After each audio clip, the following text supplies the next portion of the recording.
Mamas. Welcome back to another episode of the Mamas Podcast. I am your host, Madison Walker, and in case you did not know or maybe you forgot, Mamas is an acronym that stands for Madison on Motherhood, Marriage, and Stuff.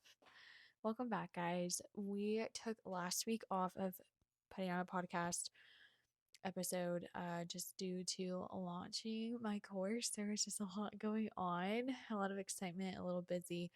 And so I just went ahead and took a week off. And as a heads up from here forward for the time being, I think we're going to move to bi weekly episodes. So right now we've been rocking and rolling with a weekly episode. And if you know me, it is a strength and a weakness, but I tend to kind of bite off more than I can chew.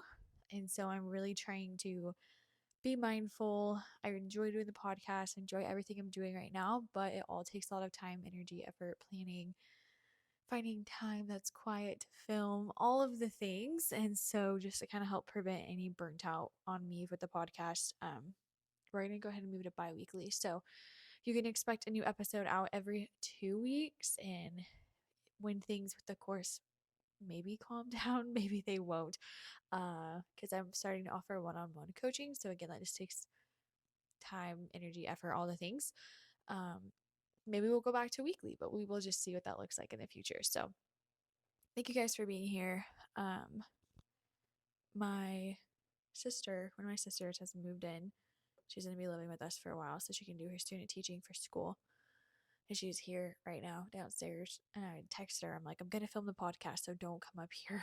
I feel like a little awkward. It's still embarrassing sometimes. It's just hard to create content and film in front of people. I don't know. I thought I'd be used to it by now, but let's go ahead and dive into this week's episode. We are going to be talking about the bridge method, what the heck that is, why I created it, and a little bit of the backstory behind it. I think my testimony with our situation in our life and how we've gotten to where we're at right now is such a huge part of why I've decided to create the bridge method. And it really just opened my eyes that I feel like every single person who was a mom or a parent like needs to know this. It was life changing and I didn't expect it to be. So, before we dive into that, I do want to take a moment to pray over the moms and the stepmoms who are listening. So, whether you're driving in your car, folding your laundry, or hiding in the pantry for a moment of peace, if you wouldn't mind joining me. God, thank you for this listener, for the mother tuning in who is tired, triggered, and trying so hard to do it differently. I pray peace over her home. I pray for soft hearts, open hands, and deep healing in her and her children and in her relationships. Give her the courage to step into this work, to lay down the shame, and to know she is not behind, she's just becoming. Remind her that she doesn't have to do this perfectly, just faithfully. Cover her family with grace. Let this be the season where everything shifts. Amen. Okay, so again, I do not say this lightly, but I believe with every fiber of my being that if you are a mom, especially a stepmom, you need this course. And I am doing everything I possibly can to make it very easy for it to be a yes, because I know everything right now is hard and tight and rough. I get it. But let me just back up and tell you where this really started.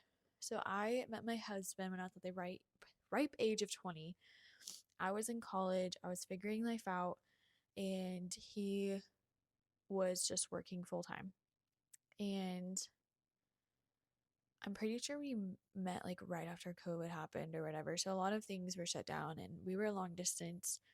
We were like 2.5 hours. Not crazy, but it took planning and stuff to see each other. And honestly, at first, when we started to get to know each other and he told me he had a son, I was super sure that the stepmom life was not for me. Nope.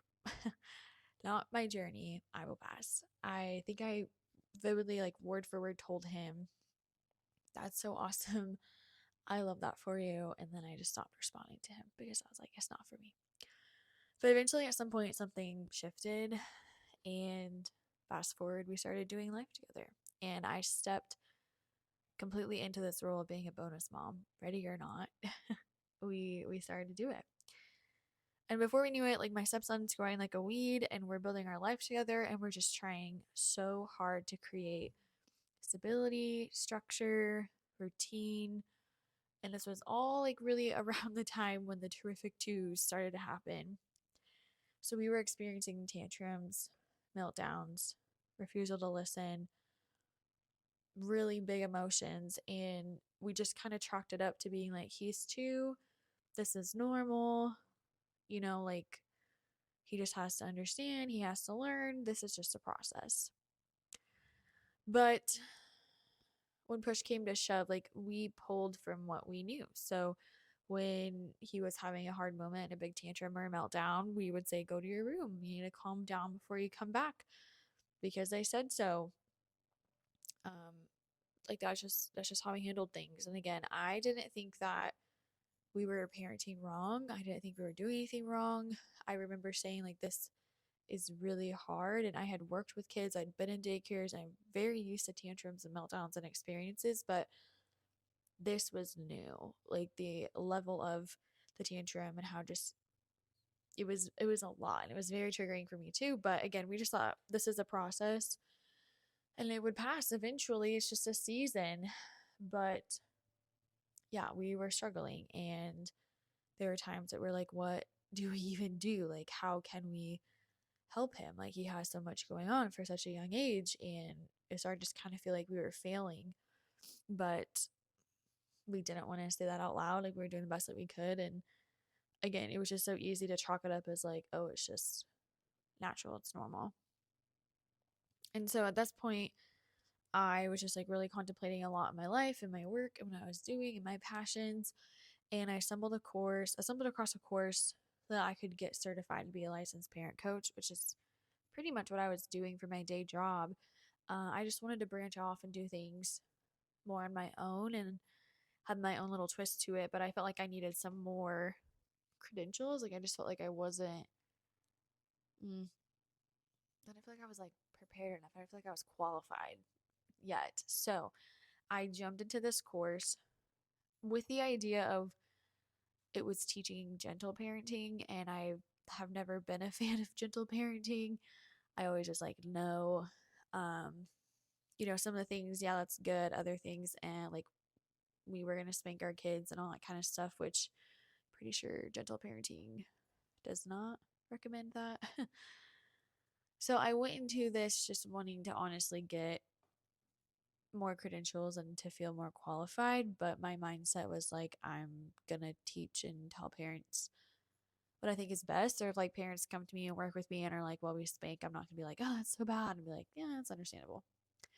But I had no idea what was about to hit me. Like I had no idea what this course was going to do for our family. I had heard of conscious parenting. And again, I just thought it was gentle parenting. And then as I got more into the course, I realized that this is conscious parenting, not really understanding the difference or what that means. And I thought gentle parenting creates entitled, disrespectful kids. The kids need discipline, they need consequences. I just fully believed that. So, yeah, where we at in my story, I started to learn about the brain science, and I started to learn about the nervous system and what being triggered actually looked like and how I was responding when I was dysregulated. And I was not proud of it. I started to realize that I was parenting from fear, from control, just doing what I was raised and how I thought what was best, not what my child actually needed.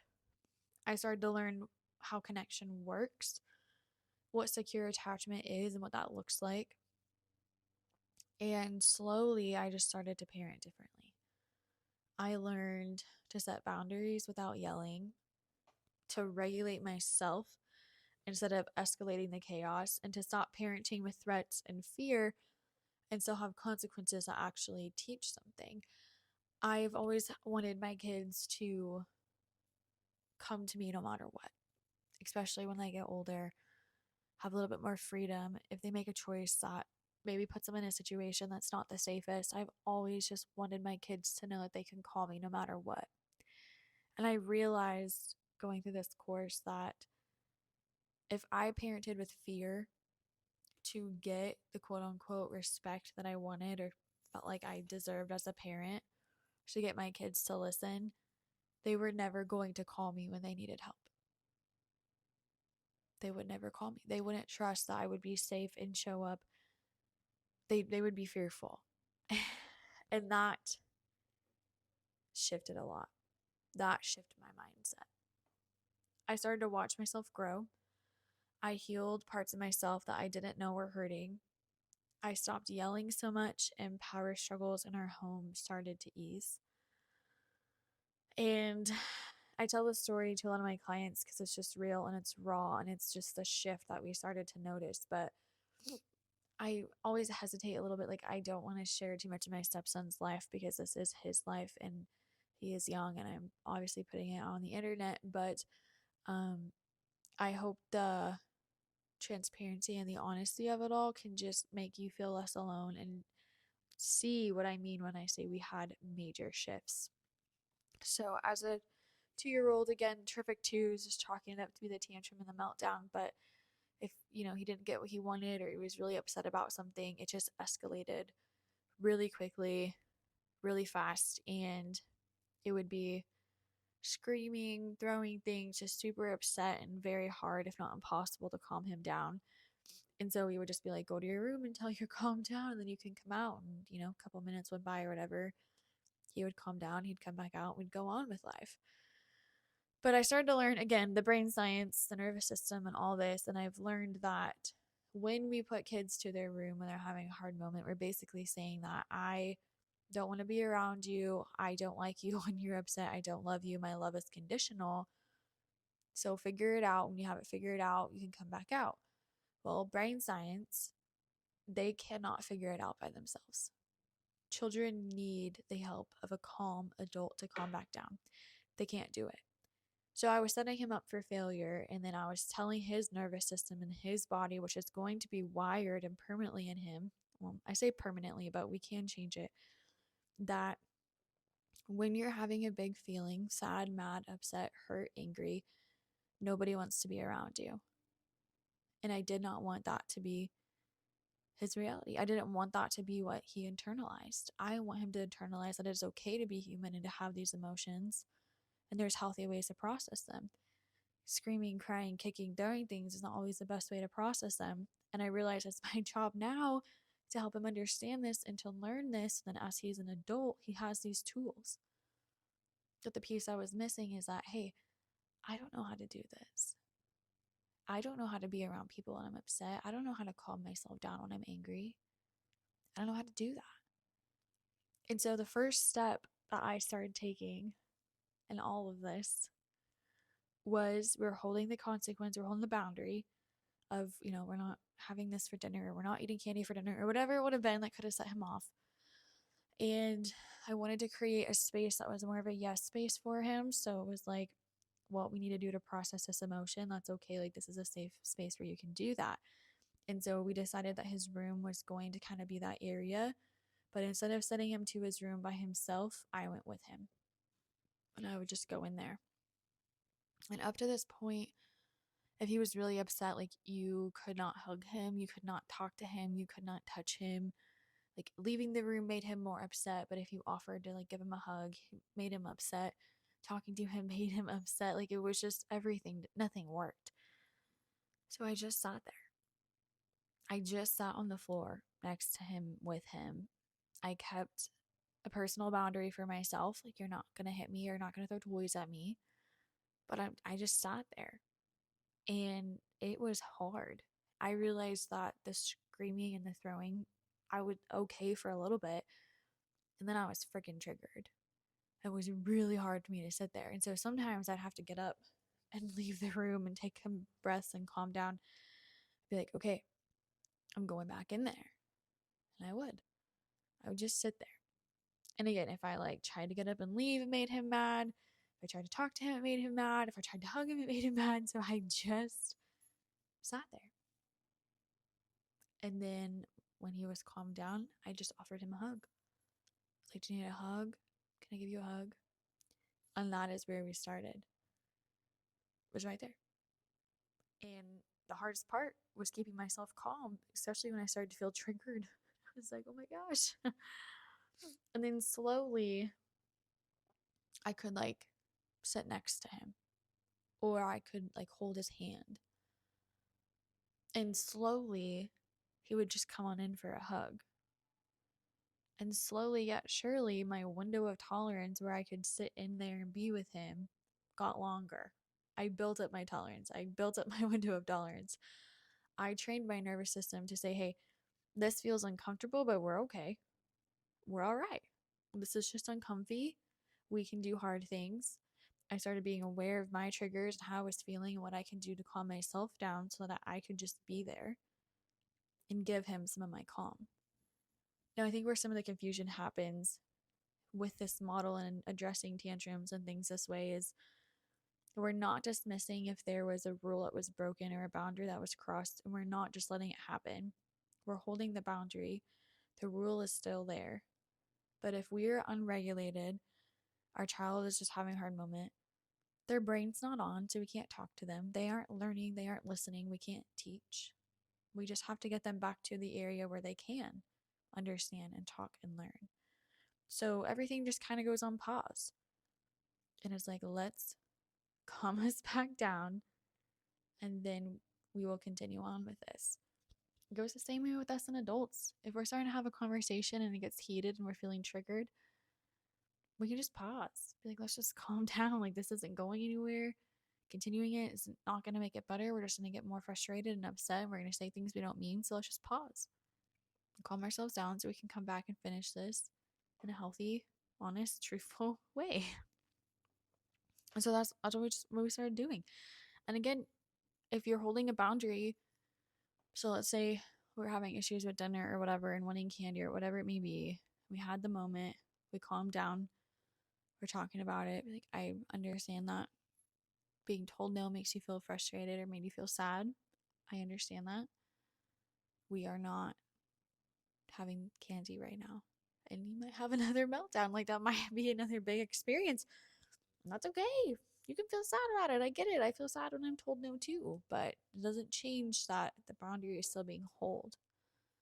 We're just changing how we respond to our kids. We're going to start helping them understand and label these emotions and their feelings. Like, oh, I see you're feeling sad. Oh, you're feeling frustrated. And in this whole process, we heal pieces of ourselves that we might not even know that we needed healed, or that we were struggling, that it was hard and triggering for us.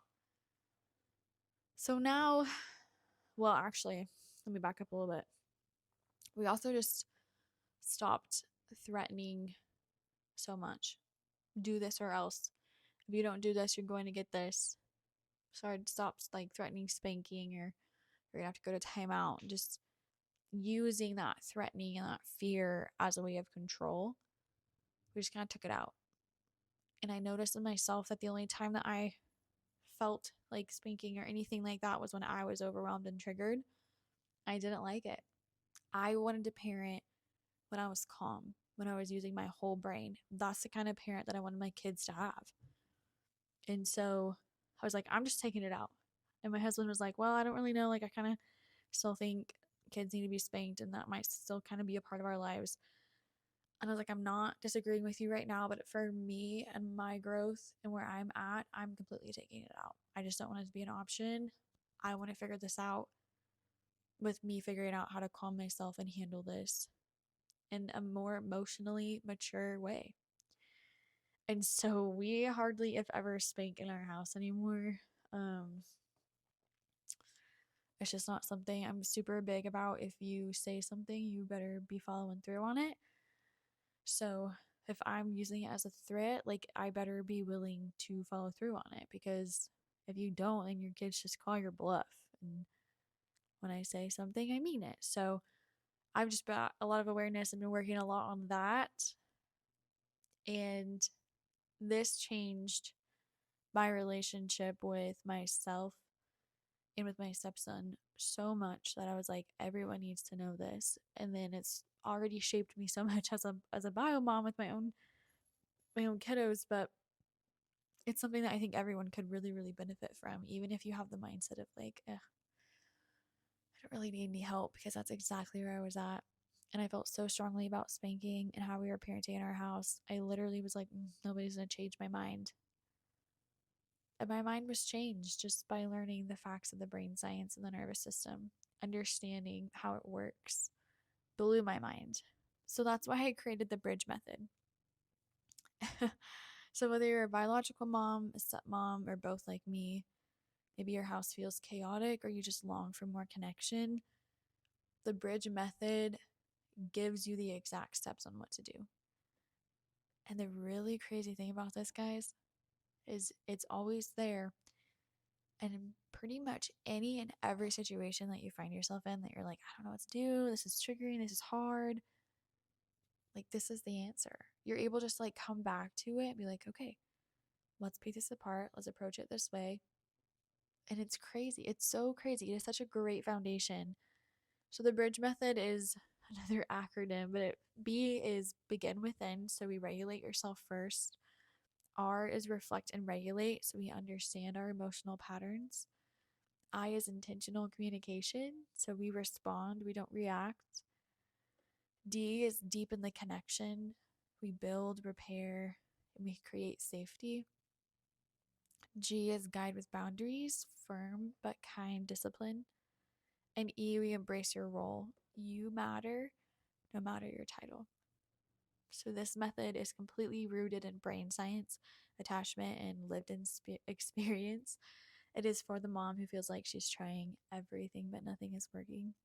It's for the stepmom who feels like an outsider. It's for the woman who's trying to raise kind kids without losing herself in the process. You need this because peace at home is not going to magically appear. Because you cannot break generational cycles with parenting scripts from the 90s. Because your kids do not need perfection, they need presence. And you can't be present if you're constantly triggered, yelling, or emotionally exhausted. This course, this method changes that. It changed everything for me. And I know it could do the same for you. And if that isn't enough, the way that it also has shaped and helped and supported my relationship with my husband is amazing, because the communication aspect goes in any relationship in your life, but especially ones that could be like harder or like a little bit more high conflict. Like, I would say the people that you love the most tend to see you like at your worst. Like, I take things out on my husband when it's not his fault, but I'm like, you're just I'm sorry, like, it's just coming out because I'm frustrated. But being aware of how we can have these conversations even when we're feeling frustrated or something's going on, absolute game changer. So the bridge method course is available right now, and I did have it free for a little bit, but right now that window is closed. Maybe it'll come open in the future, I don't know. You'll have to just stay tuned, I guess. If you're not in my Facebook group, Stepping into Conscious Parenting, you want to be sure to get in there, because if and when I offer deals or discounts or anything of that sort, it's going to be posted in the group, as well as there's just lots of support in that group for you. So yeah, I'm glad you guys are here. I hope this is helpful and educational. Please go join the Facebook group if you haven't. Lots of good stuff there, lots of support. I also just opened up one-on-one coaching. So if you are somebody who wants additional support, or maybe you don't want to go through the course, you just want to talk with me one-on-one, you definitely can get scheduled with me on a one-on-one coaching session. So to the mama, the stepmama, you don't have to do this alone. We were not made to do this alone. So this is your sign. Come join the community. Get your hands on the bridge method. Let's build the bridge together. Thank you guys so much for being here. I look forward to seeing you in 2 weeks. Remember, you do not have to be perfect. You just have to show up. And until next time, aim straight, shoot straight.